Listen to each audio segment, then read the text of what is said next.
നമസ്കാരം, തേടേ ന്യൂസിലേക്ക് സ്വാഗതം. ഒരു പനിയോ തലവേദനയോ വന്നാൽ ആശുപത്രിയിൽ പോകാൻ മടിയുള്ളവരാണ് നമ്മളിൽ പലരും. ഡോക്ടറുടെ കുറിപ്പടിയില്ലാതെ തന്നെ മിക്ക മെഡിക്കൽ ഷോപ്പുകളിൽ നിന്നും ഡോളോ 650 കിട്ടും. അതിനാൽ തന്നെ ചെറിയൊരു തലവേദന വരുമ്പോൾ ഡോളോ വാങ്ങി 3 നേരവും ദിവസം കഴിക്കുന്നവരാണ് നമ്മളിൽ പലരും. ഒരു പനി വന്നാൽ ആളുകൾ പാരസിറ്റാമോൾ ആയിരുന്നു നേരത്തെ ഉപയോഗിച്ചിരുന്നത്.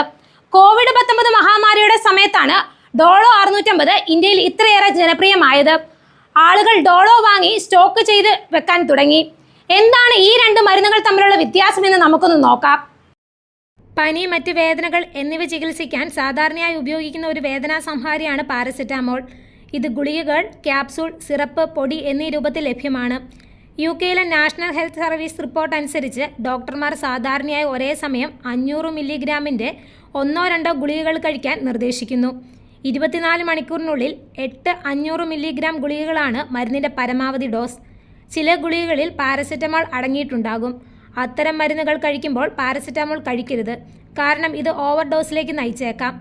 ഡോളോ 650 എന്നത് 650 മില്ലിഗ്രാം പാരസെറ്റാമോളിൻ്റെ ബ്രാൻഡ് നെയിമാണ്. COVID-19 മഹാമാരിയുടെ സമയത്താണ് ഇന്ത്യയിൽ ഡോളോ 650 ജനപ്രിയമായത്. ശരിയായ അളവിൽ പാരസെറ്റമോൾ അല്ലെങ്കിൽ ഡോളോ കഴിച്ചാൽ പാർശ്വഫലങ്ങൾ ഉണ്ടാകുന്നത് വളരെ അപൂർവമാണ്.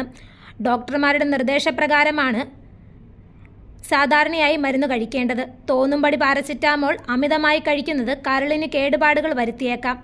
അപൂർവ സന്ദർഭങ്ങളിൽ ഇത് കോമയിലേക്കും കഠിനമായ മെറ്റാബോളിക് അസിഡോസിനും കാരണമാകുമെന്നാണ് റിപ്പോർട്ടുകൾ സൂചിപ്പിക്കുന്നത്.